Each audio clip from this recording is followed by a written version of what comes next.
আমরা এখানে কোনো অবিচার চাই না, মকারি অফ জাজমেন্ট চাই না, জাস্টিস চাই না, কনকক্টেড কোর্ট চাই না।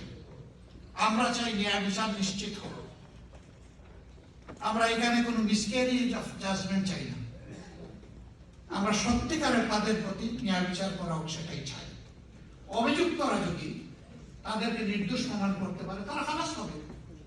আবার যদি যথাযথ সাক্ষীর মাধ্যমে অভিযোগ প্রমাণিত হয়, তারা শাস্তি পাবে। এটাই বিচারের দাবি। আমরা আপনাদেরকে কথা দিচ্ছি, আল্লাহ রাব্বুল আলামিন যদি জাতির এই আমানত আমাদের হাতে তুলে দেন, আমরা ইনশাআল্লাহ তা করব। কোনো লাল চোখ আমরা দেখে ভয় পাবো না। আমরা ভয় করবো শুধু আল্লাহ রাব্বুল আলামিন, এবং মানুষকে তার ন্যায্য বিচার তার হাতে তুলে দেবো ইনশাআল্লাহ। আমাদের প্রতি যে অবিচার করা হয়েছে সেটাও করা হবে।